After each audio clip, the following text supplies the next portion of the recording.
All right, welcome everyone. We're going to do Reddit AMA today.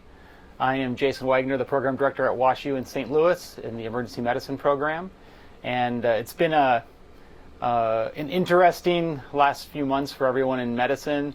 And it's been a particularly challenging time for those of us in clinical care, but also for those of you who want to get out into clinical care. And I know it's been stressful and you don't quite know what to expect with the upcoming weeks and months. And I'll be honest with you, we don't really know what to expect either. But I'm here to, I hope, help alleviate some of the anxiety today. So we're going to start with a little toast to the future emergency medicine doctors in America. I am drinking a Stan Musial lager. Stan Musial, Stan the Man, from the St. Louis Cardinals, if you're not familiar. And I want to give kudos to Val and Michael behind the camera here. So cheers. Cheers. Take a minute, grab one if you need to for yourselves. I have my emotional support beer here just to keep me sane and level during these trying times. All right, so I'm going to get questions from the audience, from my assistants in the back, Val and Michael, and I will help answer those questions. And one of the first questions Val asked me was, "What the hell is that behind you?" And she said those knives are very scary. So we'll just get that out of the way right now. If you haven't noticed, my office is it's a bit of a psychological experiment and insight into my mind. There's a lot going on here. I like my tech a lot, and I like a lot of different things. So this was actually the best gift I've ever been given. This was a present from my grandfather. When I got into medical school at the University of Colorado, he started collecting with my grandmother antique medical instruments. And when I graduated, he gave me this gift for graduation. And it's all the stuff they collected along the way. And the cool thing is that he actually handmade the case. He hand inlaid the case. And he even made the resin that coats the case. So he even made the finish. It was the greatest gift I've ever received. And it was really amazing. And one of my items I'm most proud of. And I used to have this hanging above my fireplace until my daughters came of dating age. And my wife said, "We have to get the knives out of the house. You're scaring away the boyfriends." So they now moved into my office. All right, should we get rolling? Yeah. All right, Jason. The first question, we've gotten a couple from both Reddit and Instagram. So the first one is, why should someone do a 4-year EM residency over a 3-year program? Okay, the old 3 versus 4. So I'm very opinionated on this. I have a very strong feeling about this. I will preface this by telling you where my bias is. I obviously am the program director of a 4-year program. I did all of my academic career here at WashU in a 4-year program. I went to medical school at the University of Colorado and was raised by a med school that has a 4-year program. So I've been told my whole life 4-year programs are the only way to go when it comes to training in emergency medicine. I'll back that up and back it up with the fact that I think short of family medicine maybe, which I'll accept as a 3-year program as well, there isn't another specialty where you have to know as much about as much as you do in emergency medicine. And in Canada, you have to do 5 years. So I don't know why on earth we think we can properly train emergency physicians in 3 years instead of 4 years. And a couple of things happen in 3-year programs. And I won't deny that there aren't great 3-year programs out there.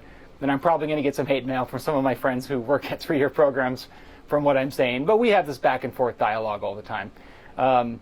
A lot of the 3-year programs that get you out clinically ready really have to work you hard while you're a resident. You put in 3 really hard years at a good 3-year program.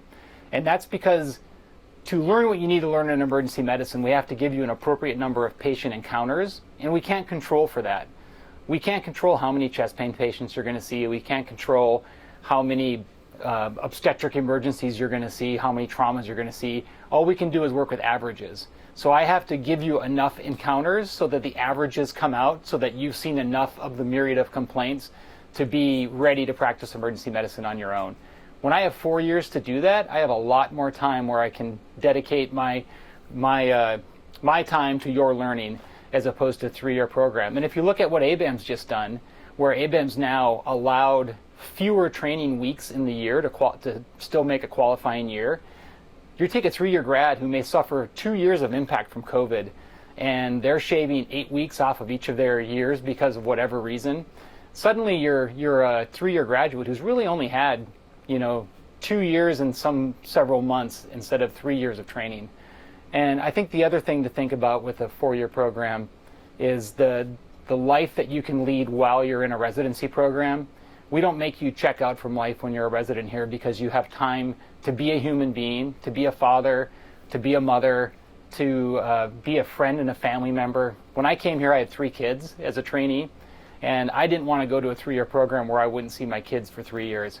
And I can honestly say in my 4 years training here, I never missed a single orchestra concert. I slept through a lot of them because I was tired. The cello is such a soothing instrument. So sorry, girls, for sleeping through many cello concerts, but I was there. So that's, I think, another good thing about 4-year programs. And then I'll offer that when you look at what you get during your education from a 4-year program versus a 3-year program, we're doing more than just making you a solid clinician. It's like the graduate who's had time to dabble in the humanities instead of just cranking out their sciences before they become a doctor. They become a much better rounded humanistic individual, and that's what 4-year programs allow you to do. And they allow you to explore the opportunities that you want to get out of your education instead of just cramming this curriculum down your throat for 3 years. Now, I'm not saying that all 3-year programs are bad, and I'm not saying there aren't some good ones out there, but law of averages, you deserve 4 years of training, and that's what I'm giving you. Did I miss anything? Got to check with my producer here. Nope, that was great, Jason. One question just came in. Would it look bad to have more than one EM rotation? I was scheduled for an adult EM and peds EM rotation before the pandemic started. In addition to that, with another question kind of piggybacking, would an urgent care type elective be a good addition to one EM rotation? So I'll address the urgent care question first. I think any educational opportunity you can get that is as close as possible to what you would do in emergency medicine will be valuable. Getting letters from people who understand the mindset of more urgent situations will help you. So an urgent care experience is going to be more valuable than another month in a family practice clinic or another month doing some sort of surgical sub-I or something like that. Maybe a critical care rotation would be another opportunity to take advantage of clinical experiences that you might not otherwise do. And then so I'd say take the urgent care opportunity. Then I'll go to the EM rotation question. The 2 things were peds and adult. I'm guessing it was adult was the other. And I think it depends on whether these are both at your home institution or not. I think if they're both at your home institution, you should take advantage of that, because you're not taking away opportunity from somebody else. So that is the one thing to think about if you're looking at going somewhere else and taking a rotation away from another student that might otherwise get to do that rotation. This year is going to be a little weird about that. I think there are going to be some programs that are going to look at people that did 2 or 3 emergency medicine rotations if they somehow managed that, and they're going to wonder if that person took away opportunity from somebody else. So I would be cautious about doing away rotations right now, unless you don't have opportunity at home. And I think you need to explain why you needed that second experience. Maybe you weren't quite sure on emergency medicine yet, and you needed that second opportunity to really solidify your choice. Now, convincing people that you've now had enough experience to make emergency medicine your career choice is a different problem that you'll have to answer with that. But I think there has to be a good reason for you to go away and do a second rotation. Home, do it. Away, think twice. What are your thoughts on certain programs having PA residencies or fellowships that pay them more than PGY3s at their programs? The old PA question. So this just blew up in the last year. This was a non-existent problem until a little over a year ago. People just didn't think about it, and it's now seen the light of day, and clearly residents are greatly concerned about this. I can't really speak to the question of the pay side. We don't have a PA fellowship here. We don't do NP fellowship here. So I'm not going to address the pay equity problem because it's something I don't have any experience with and I haven't really thought about. I will talk about training though, and I think that it is reasonable to have a NP or PA training program co-adjoined to an institution that has an emergency medicine residency program. But I think it's really important that they have the acuity and the volume to service both individuals' training needs. If the NPs and PAs are taking experience away from the residents, then I think you have a problem. If the residents are working, 50, 55 hours a week, and by having an NP and PA training group alongside that can take those resident hours down to, say a solid 45 to 50 hours a week, then I think that's beneficial because as a resident working, brushing up against 60 clinical hours a week in the emergency department, at some point there's diminishing returns on those clinical hours. You can't absorb all that information. All you are is exhausted.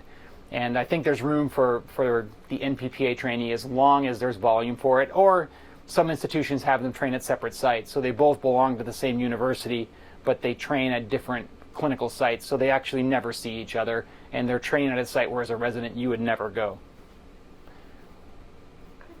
Did WashU cut benefits for their residents moving to the next pay grade?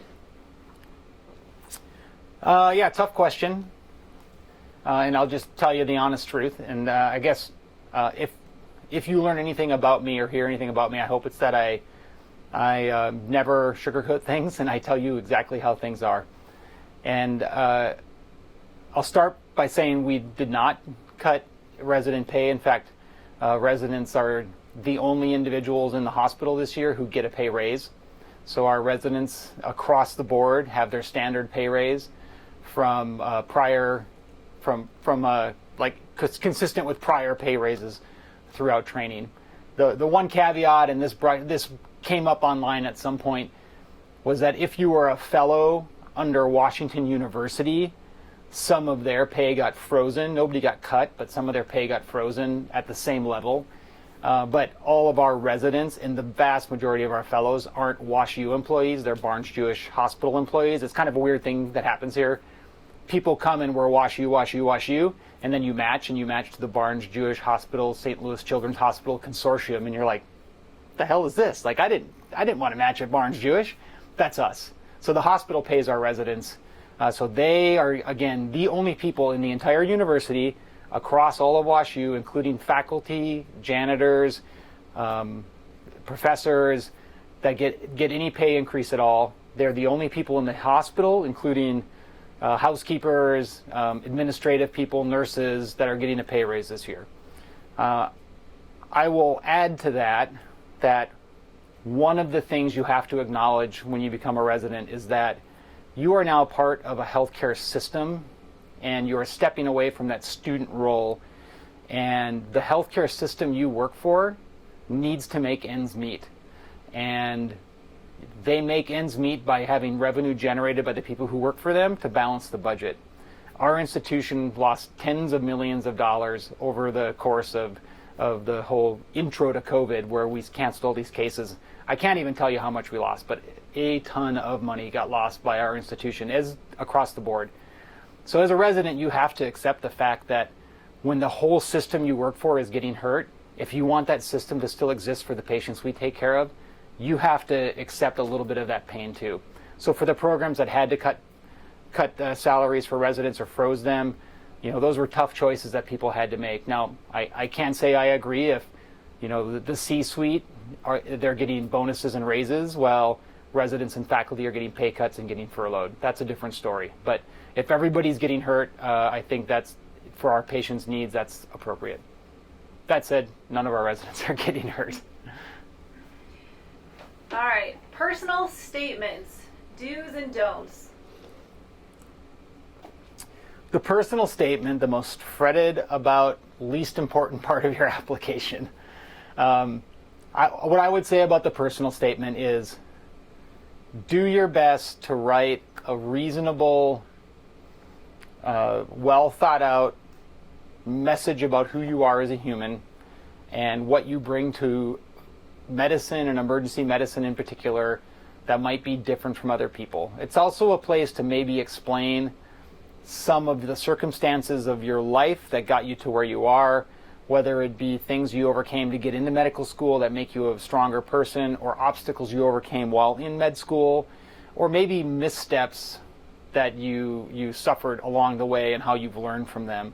You need to be able to frame that in how you learn from them, though. It doesn't help me if you say, you know, my mom got sick and died right before I took step 2. That's why my step 2 score is so terrible. What I need and what we want to see is, how did this change and help you as a human being? And more than just the excuse of how it affected you, it's how did I grow from this opportunity? So that's what should be in your personal statement. But it doesn't need to be the next great novel. You're not trying to create a masterpiece here.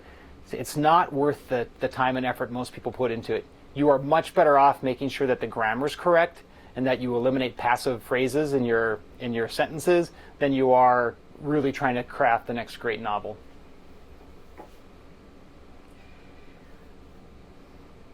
How can an interviewee stand out from behind a screen? That's going to be a challenge. I think most of us have had a ton of Zoom experience at this point. I think many of you will have had opportunity to use Zoom a significant amount and hopefully start to recognize some of the weaknesses of the platform and things like, you know, a big one is stepping over each other in conversation. And I think that learning how to communicate on Zoom is going to be important for you when you go out and interview. I think even more important is setting the stage for what you will look like on Zoom or on whatever platform it is. I think almost everybody's going to end up using Zoom. Somehow they took over the world. Like, nobody knew who they were 6 months ago, and now it's just ridiculous how popular they've become. A couple of things to think about, and there's a ton of videos that will tell you this, so I'm not going to belabor the point, but good lighting. Don't have a window with the sun shining in behind you, because all the camera's going to do is either make you look like a shadow or it's going to blow out that window so it's just pure white behind you. Good audio, so quiet environment. You can see I'm using a lavalier mic. If you have an ability to mic yourself up in some way, that can really make a big difference. My office is actually a little loud, so for those of you who are listening live, we're not using the lavalier, we're using my iPhone, and that microphone's picking up all the ventilator noise in here, and so this will be a little lot of ventilation noise.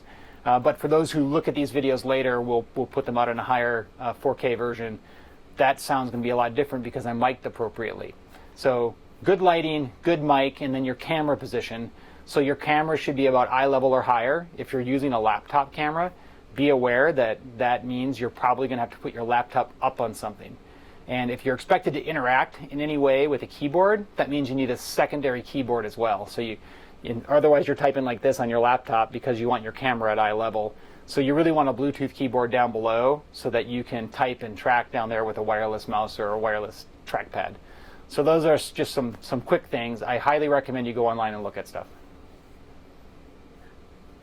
I can't read your sign language. And we're gonna post some clips too. Oh, I forget. I'm supposed to sell myself here, and I'm not selling myself.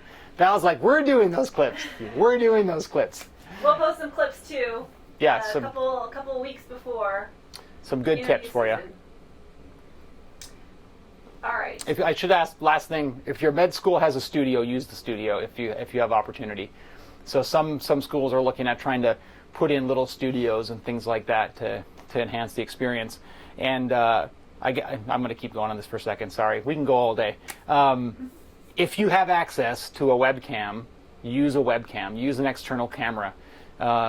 It makes a dramatic difference, especially if you have an older laptop or even any of the newer MacBook line. They have not upgraded that camera in years. It's a 720 camera. Modern webcams now are shooting 4K, and the difference between the two is dramatic. There is also an app you can buy, and we can maybe throw this into notes, that will allow you to turn your iPhone. They probably have something for Android, but I'm not sure about it. It'll allow you to turn your iPhone into a separate camera for your computer, so you can hook your computer up to your iPhone, use your iPhone's 4K camera as your computer camera. and the app's like $20. You do have to do a little bit of coding in the background, so I'll warn you, there's a little bit of legwork, but there's clear instructions on how to do it. Sorry, Jason, just to backtrack on a question we were talking about earlier about scheduling away rotations. You had mentioned it would not look good to do both a PEDS EM and a traditional EM away. Does that still apply in doing non-residency EM away rotations? I don't know if I understand that question. Non-residency EM rotations? I'm assuming like going that to... I'm assuming that means planning for away rotations not at your institution. Is my assumption. So I would say that some of this is still up in the air right now with CORD. And CORD, if you don't know, it's the Council of Residency Directors in Emergency Medicine. And they're still trying to look at a unified approach to this. Like I said, we're all in a little bit of chaos right now.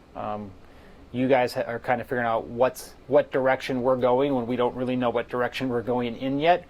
But as a general rule right now, what we expect from our applicants is an EM rotation at their home institution, an EM rotation at an away institution if they don't have a home institution with emergency medicine.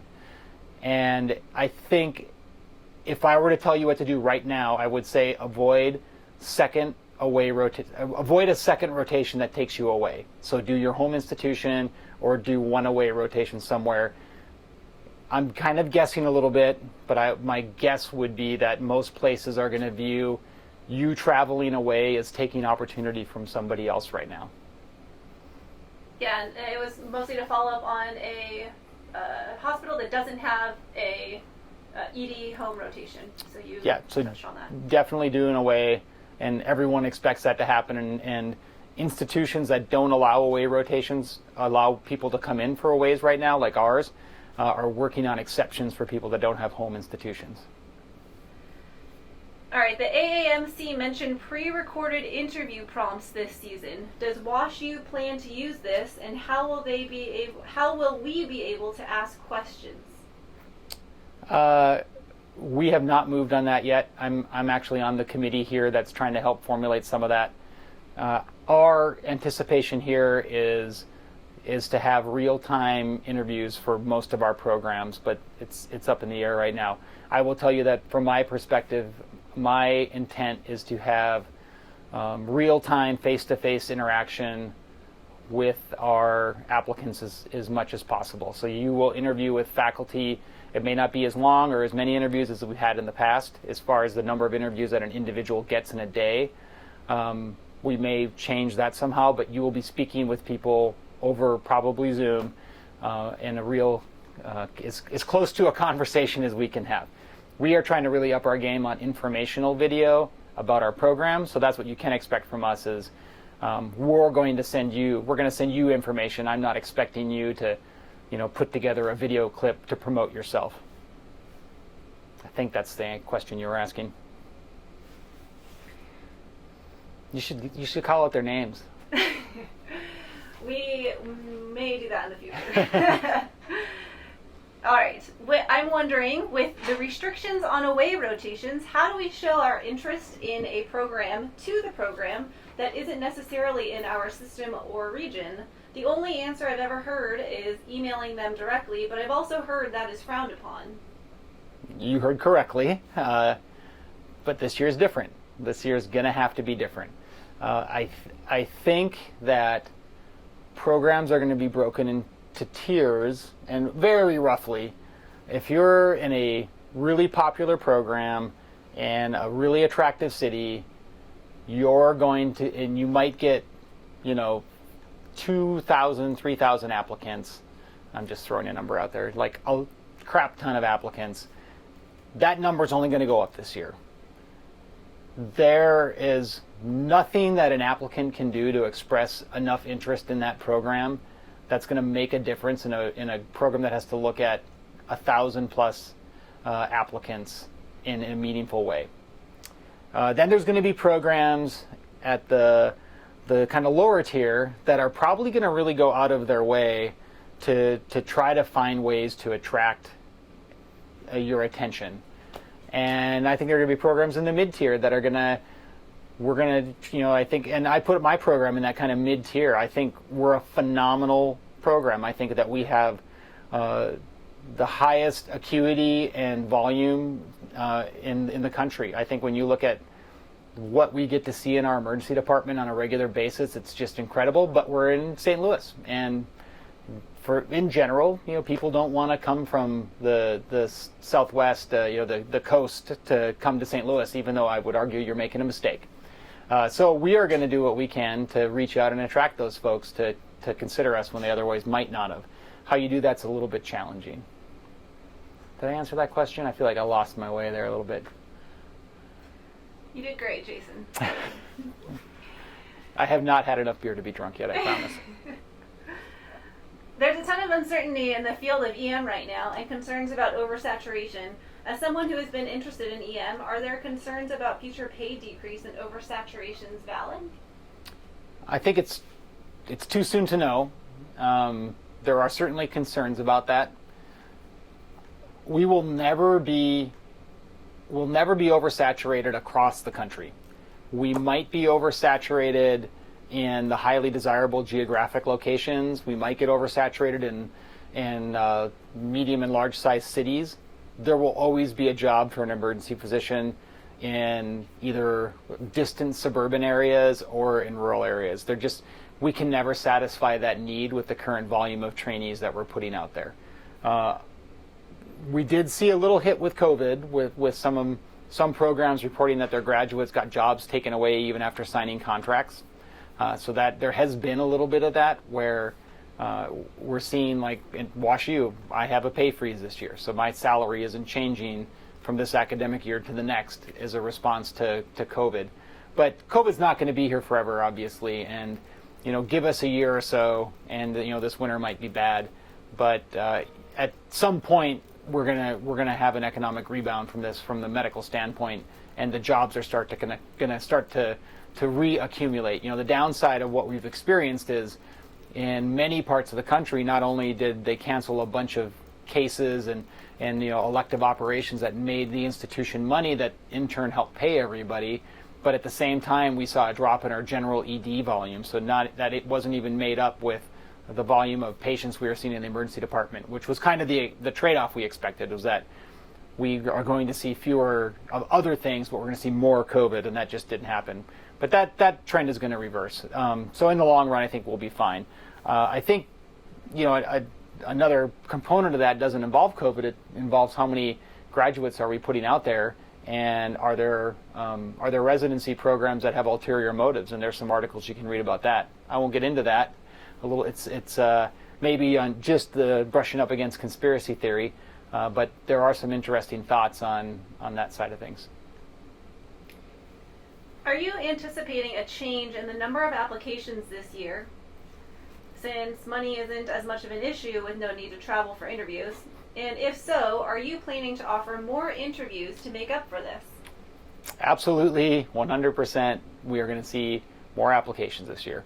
There are going to be a ton of people applying to more places, not only because it doesn't cost as much, but because everybody's nervous. We're all a little anxious about what the future holds. And so you want to put more hooks in the water so you can hopefully land a fish. And I don't blame you for that. Again, I'll say that we're working to address that a little bit, but we don't have a solution to that right now. So I don't know. What I will tell you is if the status quo stands from last year, we will see more applicants, and we will probably do more interviews, and how we tease those applicants apart will be a real challenge. And I'll throw this out now if you haven't read it or heard it somewhere else, but this year, early Step 2 scores are going to be crucial for you as an applicant. There are going to be programs who aren't even going to look at your application until you have Step 2 scores, because they're just going to have too many applications to look at. So get those Step 2 scores in fast. But don't fuck it up. Swear jar. Sorry. Swear jar. I may have sworn earlier. I think I said ass once too. That's worth a penny. All right. Hell. It was hell. What are some aspects of WashU that make it special and stand out from other programs? I just want to point out that you just said ass. So. You All said right, can you put you it said in for me? aspect. I'll put it in. No, I think you need to put it in. I'll put it in after. Come on. I will No, after. I you're promise. behind the camera? Okay. Okay. All right. I'm sorry I got lost in aspects. What's the question? What are some aspects of WashU EM that make it special and stand out from other programs? Great question. This was something I had no understanding of when I first came here long ago as an intern. St. Louis, and I would say a lot of these middle-sized cities, have a really unique training opportunity in that oftentimes the institution is the one big center in the city that draws patients. In St. Louis, we do share some of that with SLOE. We see about 2/3 of the volume of trauma and things like that compared to St. Louis University. So we do share it, but we have an opportunity to see a ton of really critical patients. And I think that was something I did not expect at all when I came here as an applicant. I loved a lot of aspects of the program, but when I saw the volume of the stuff that I got to do as an intern, I was just blown away. And I distinctly remember, and I would say all of this volume has only increased since I've been here, but as an intern, I was working a shift in the department. It was maybe halfway through my intern year, and I just noticed a little bustle by my side, and I turned to the left, and EMS was rushing in a woman. And they said she was in an MDC, she just arrested, and as an intern, I was the only person in the room. So first I shit my pants. I'm going to run out of dimes. And then they also said, oh, by the way, she's 35 weeks pregnant. So I grabbed an ultrasound. As I was getting the ultrasound, my EM team came in because it was a no-notice call. Saw baby was bradycardic. By the time my brain clicked around to like baby bradycardia is bad, OB was there with me. They did a crash C-section on her. I delivered baby. I milked the baby's blood back into the baby, resuscitated her. Just as the baby got resuscitated, peds showed up, so I gave baby to peds, and then a cardiac arrest came in, and we ran a cardiac arrest on this guy for probably 20, 30 minutes, and just as we completed that, we got another trauma arrest who came in, and went and resuscitated this trauma arrest, unfortunately unsuccessfully. And this all happened in like 45 minutes of time in the emergency department. And I went home and I told my wife about this, and she said, man, where you work sounds like the real ER. And I was like, I think you're talking about the TV show. Where I work is the real ER. And she's like, oh yeah, you're right. And so I would just argue, as an intern here, you get to do and see more than most programs will have their third years doing in the emergency department. And that's a really long way of answering this question. So number one, volume and acuity. Number two, I think to go along with that is functional independence. So we let our interns have as much independence as they can really handle. And we do that through the support of having a teaching resident. So we have a resident whose sole purpose is to help guide you through the care of your patients. As an attending, if you're an intern taking care of a sick patient, that means I can't leave the room. I have to stay there with you the whole time. But if I have a teaching resident, I can bring that teaching resident into the room with you. They can help you manage the care of that. And at the same time, the teaching resident gets to practice being an attending. It gives you a sense of, would I want to do this for a career when I get out of this residency program? Do I want to be an academician? For some people, they love teaching and talking their way through things. Other people do not like that. So that's number two. Again, I mentioned it before, but I came into residency training with 3 kids. So I was really looking for places where I could live close to a high-level trauma center. I hate commuting, so I needed an affordable house that was close in a safe neighborhood, and I wanted to go to a place where, for lack of a better term, it was the knife and gun club, and I wanted to help take care of those patients that nobody else was there to help. And in St. Louis, I bought a house as an intern that fit my family of 5. I lived 15 minutes from the hospital, and I took care of the sickest patients in the country every day when I came to work. And that was tremendous. And then finally, we're backed by a great academic institution here at WashU. So we kind of have this ivory tower over us. We work in the basement still. We're still the blue-collar workers downstairs. But we have the support of an elite academic institution and a world-class hospital in Barnes Jewish Hospital. if you measure those things, an affordable city where I can live close in a safe neighborhood, see high acuity medicine and trauma on a daily basis, and have a great academic institution behind me, if you put all those together, you aren't going to find many programs in the country that can offer that.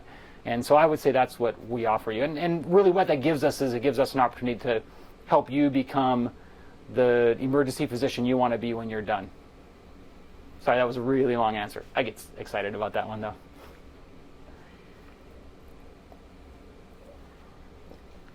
All right. Does your program plan to have any second looks for applicants to see the program in person? Up in the air still. In an ideal world where COVID gives us a break in the winter, and maybe it becomes an early COVID exposure and things can taper off, kind of like we're in this environment now, something like that. I would love to have some days that we set aside where applicants can look at our program, because I think you don't know what you're missing till you come here. I think our number one resource here is students that do rotations with us, because they see everything I'm talking about. Most of you are like, yeah, whatever. I hear that from every program director, and it just seems like it's a line. It is not a line. It's the truth here. It's a circus downstairs sometimes, and that's why I love it. And only by coming here do you get to see that. So I would love to offer that. I can't say it's going to happen until we see what COVID does in the fall and winter. I will say one of the things we're kicking around is offering some kind of open house online days. And it would be an opportunity for a group of us, some residents, some faculty, some of my program leadership, to all be together online, and we'll just be there to field your questions. And it's kind of like having a residency fair, a virtual residency fair. And the beauty of it is anybody can join for free, and we can host it whenever we want. So look forward to that. Speaking to what you had just said, would that be considered a virtual EM rotation? Okay, so the virtual EM rotations, this is another thing that's kind of been a hot topic on the CORD listserv and across our medical campus. How do we treat these virtual rotations? What I will say is that the general consensus is these won't be considered actual rotations. They'll be considered experiences. And then the question becomes, do I get credit for an experience or not? And if I don't get credit, will my school allow me to do it? And I think that's going to be a tough question to answer. So I'm not in charge of our clerkship, but it is not my intent right now to offer a virtual rotation. I would much rather be a resource and offer experiences to larger groups or to interested smaller groups in a setting like this. So maybe some learning materials, some content that will help you become more competitive for your residency in the future. But I don't see us. We're not going to construct a curriculum and attract you to our curriculum, because I don't know how there's just no way to get you what you deserve that way and to charge you tuition and things like that for it. As a student from Midwest interested in rural medicine, do academic programs like WashU view applicants who wish to practice rural EM differently than those who want to do academics long term? It's a good question. I think we attract the person who has ideas of going to fellowship, specializing a little further in emergency medicine, and people who want to do research and things like that to a large extent. But that's probably 2/3 of our residents. About 1/3 of our residents go into clinical practice. To be honest, most of them stay in the St. Louis area when they graduate, but some do reach out further. Every couple of years, we have 1 or 2 people go into what some might consider rural settings. This year, we have a couple of graduates who will be practicing in rural settings. We just before COVID, we're establishing our first rural emergency medicine elective out in Springfield, Missouri, where they operate small critical access hospitals around a hub in Springfield. And we are going to get a resident on electives and be able to rotate at those hubs. So we are servicing that desire, because I'll be honest, that's where emergency medicine is needed.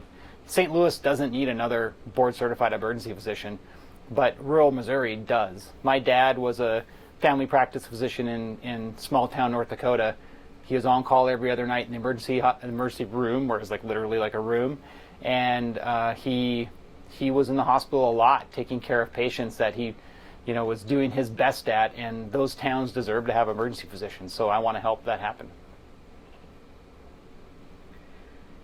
Any advice for an applicant that won't have a chance to have a SLOE written until mid-October due to not having a home program? I guess if that's set in stone for you, then all you can do is the best that you can do. So I would say, again, have step 2 done. If there's any way you can get out to that rotation sooner, you should try to do that so that you can get your SLOE written. October is not the end of the line, with everyone pushing back their deadlines a little bit. I think programs know this as well, and I guess one of the benefits you'll probably have from this program is you will be one of the few students they're writing a SLOE for. So it's not like a lot of places where in July, August, at the end of every 4-week block, we're trying to crank out 20 or 30 SLOEs, and it takes a while. For you, maybe we're writing 2 or 3 SLOEs, and that can be done in one night. So I think the lag between the end of rotation and getting your SLOE will be smaller. I think also if they know you're my only rotation, I need this SLOE as soon as possible, even to the point of give me mid-shift or midterm feedback, and can we start talking about how this is going to be reflected in my SLOE, and now you're already getting them kind of thinking about what the SLOE is going to look like when it's done. That was a kind of non-answer answer, but it's the best I got. Sorry. Do you have any negatives of emergency medicine? Care to discuss anything about the specialty that you didn't realize or expect to be a downside of the specialty? Yeah, I view my job in emergency medicine. My job is not to convince you to do emergency medicine. My job is to keep the people who do emergency medicine practicing emergency medicine long enough that I get to retire someday. So if I recruit somebody into EM who doesn't really belong in our specialty, and 5 years later they figure that out and they do something else with their career, I have not helped myself. I have not gotten myself one warm body closer to retirement. And it's not that I'm dying to retire, but someday I'll be too old to do this thing. So I think my job is to make sure you know what you're getting into. And with that comes the downsides of emergency medicine. And I think you'll hear this a lot, but probably the biggest downside is the highest volume in the department is in evenings. So when you have children, you are working the majority of your shifts at the exact same time when your kids get home from school and you go to work. So if 7 to 3 is typical morning shift, 3 to 11 is typical evening shift. So if I'm working at 3, I have to leave my house at 2:30 at the latest to get to work by 3. My kids get home from school at like 2:40, and so I just miss my kids, and I get home at midnight or 1 o'clock in the morning, and my kids are already in bed, and I'm then it's your choice. You either have to decide I drag my ass out of bed, I get 2 for that. I'm going to run out of money. Or I miss seeing my kids for the day. And both those things are disruptive to one thing or the other. And then along with that, weekends are any other day in an emergency department. So a weekend, a holiday, staffing-wise, they're treated like any other day in the hospital or in the ED. And your family will have weekends and nights to themselves in general, unless your SIGO or your kids somehow are shift workers. I don't know how that works for your children, but so that's really challenging, and that was more impactful than I thought it would be at first. And then I think the other side of it is not only do we do these off hours, but at the same time we work shift work, and we tend to work around the clock. So you're not going to find many EM docs that are just morning people. You're not going to find many docs that are just afternoon people. You're going to find docs who are just nocturnists, and that's great, but you're not going to find many docs that don't have to work morning, evening, and overnights. And working your way around your circadian clock can be really hard on your body. There's great evidence that that's probably the hardest thing on shift workers for longevity, and we have shorter lifespans because of that. I did all nights for a decade to avoid that. So that's another downside. I would say I got my name branded WashU water bottle. I would say an upside to that is, especially before you have a family, or maybe if you don't like your family, maybe when you have a family, an upside to that is when other people are at work, you're off. So I'm a long distance trail runner. I do my long runs every Monday morning, and that's because the trails are empty. If I did my long runs on a Saturday afternoon, they'd be full of people. And so I get to benefit from that lack of people on the trail because of my shift work.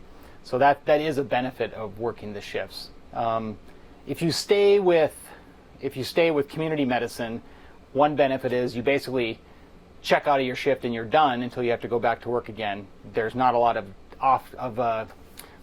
extra time you have to dedicate to medicine outside of that.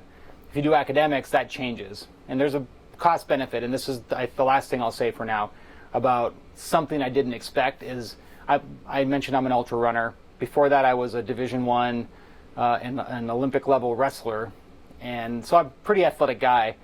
I did not realize how exhausting community medicine would be until I started moonlighting in some of the local community EDs in our city in St. Louis. And working a hard community shift really knocks you out. It's really, really hard physical work. And as I was debating my career, I was like, when I'm 65, what do I see myself still doing? Could I still do the work at this level, this intensity? Or academics, where in our environment it's very mentally challenging. The patients are a lot more complex. They're a lot sicker. The volume's less, and the work I have to do individually is less because I have residents to help me. And obviously I made that academic choice. But that's something else to think about, is if you're looking at emergency medicine, the community work is really exhausting.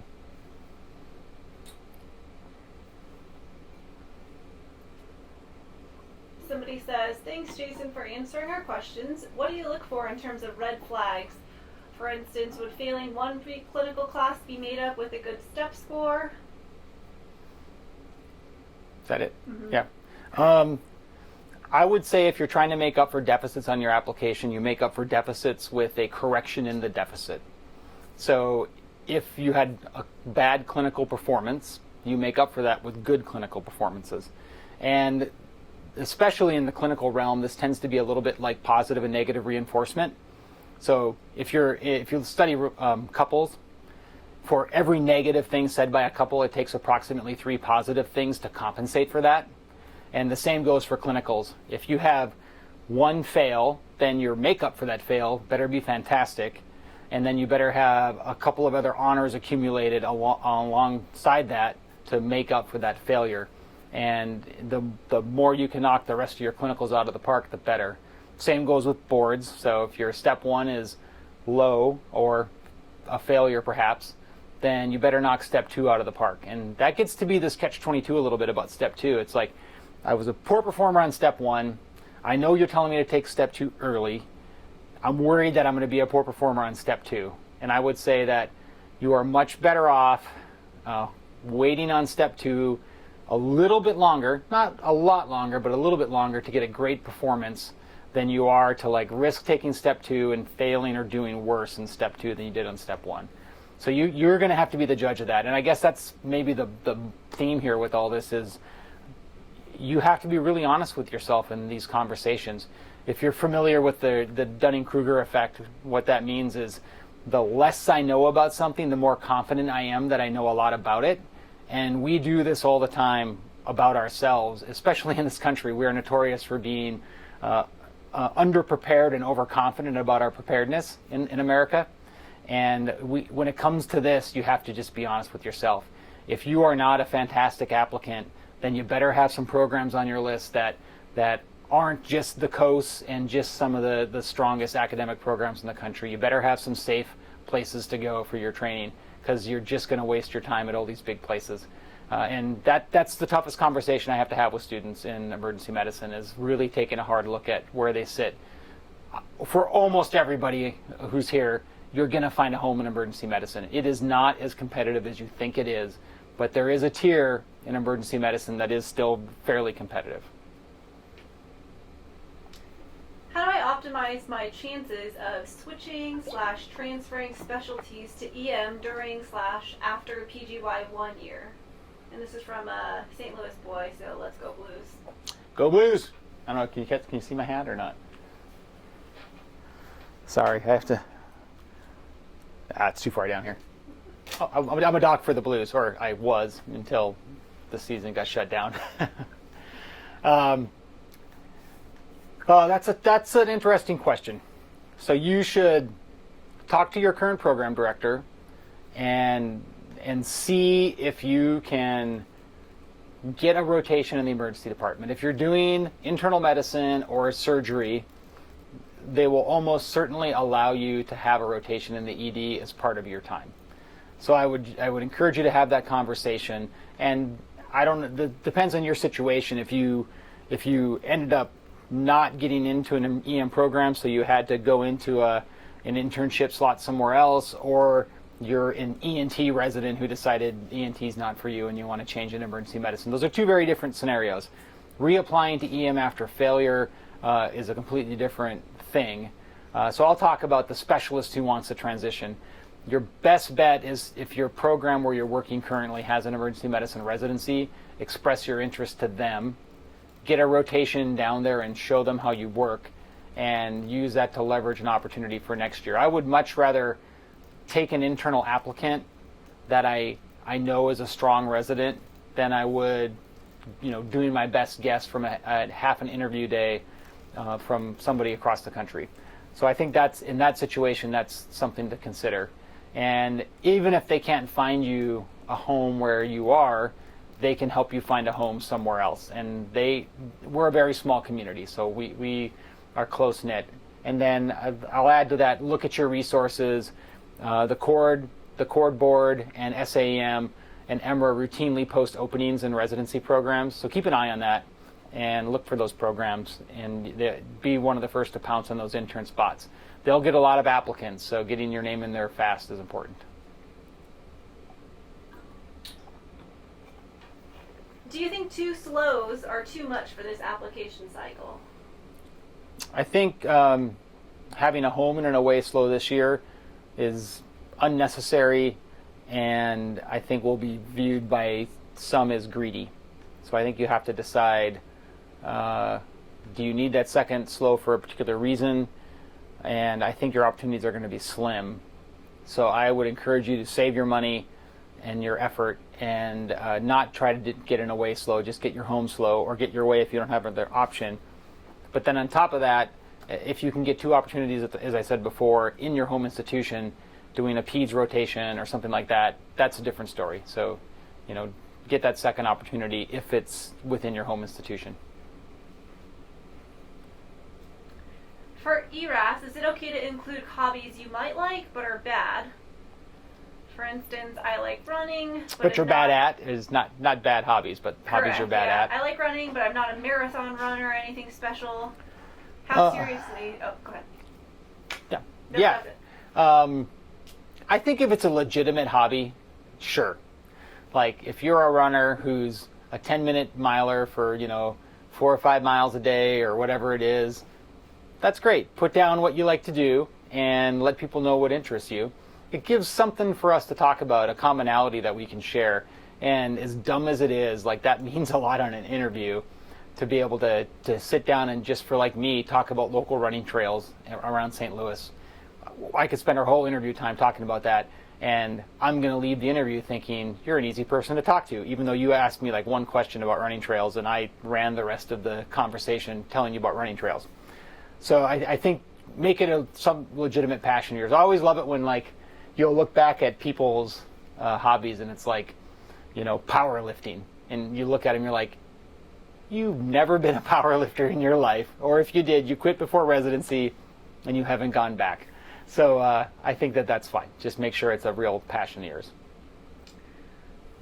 How do I go about getting an EM advisor if I have no home program or EM department at my school?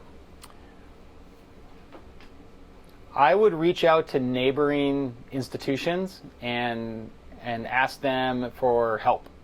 If you look at just kind of your perimeter around you, just find EM places that are nearby if they have a better, ones that have a better reputation, maybe look at those institutions first and ask them if they're willing to offer you advice. I know that if you came to our program and you asked us for help and you didn't have a home program, we would absolutely help you out and help you with this application cycle. And I think almost everybody, if not everybody, in emergency medicine feels that way.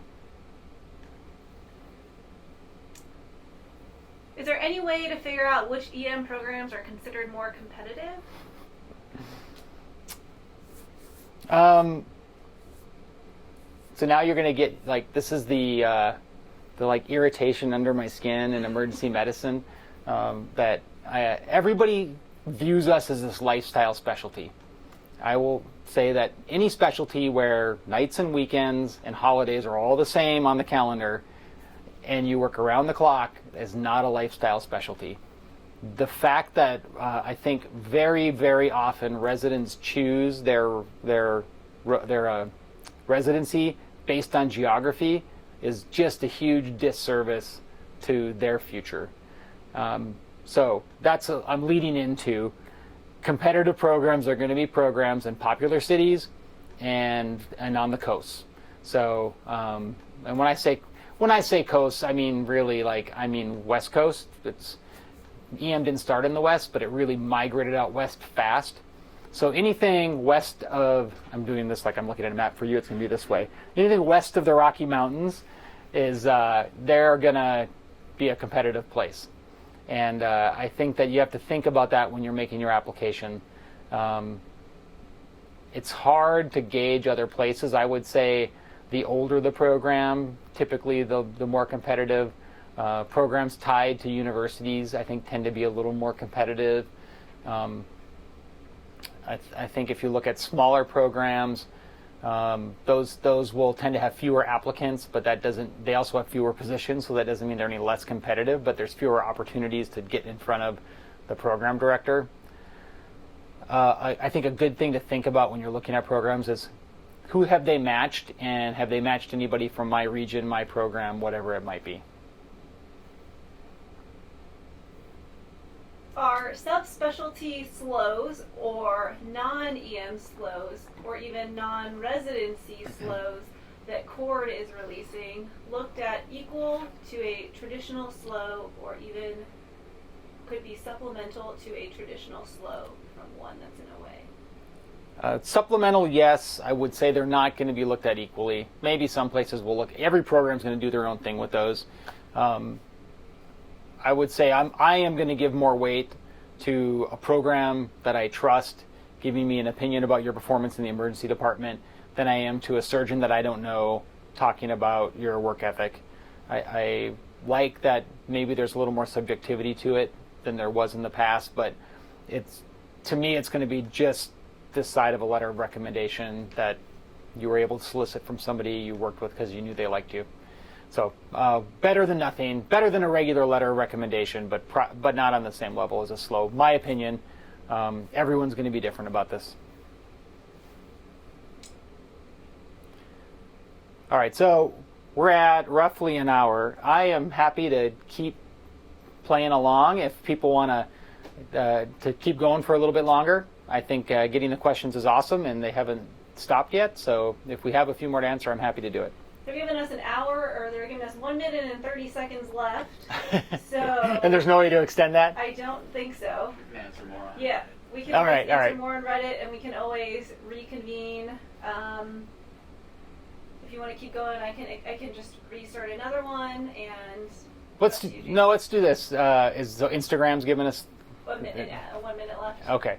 Why don't you wrap up? Yeah, we'll just do this again. We'll record more of this as we go. We'll do some of the Reddit stuff, and then maybe we'll publish some of the video we make after this is cut off. So anyway, to wrap up, I want to thank all of you for taking time to come out and listen. We'll try to do more of these. We'll try to give you tips and tricks on applying and setting up your system. And I want to thank my behind-the-scenes crew who helped us out with this. So Michael and Val, thank you very much. You're going to come in front of the camera for this time? Follow us on Instagram and on Reddit. We're going to post all the answers to all the questions on Reddit. Otherwise, you can Instagram message us and get all the answer any questions, we're happy to do it. And you're the fucking best badasses. There we go. I had two coins left, so. All right, thanks. All right, still going. You're just finished, but now we've got to keep going on Reddit. All right, we set here.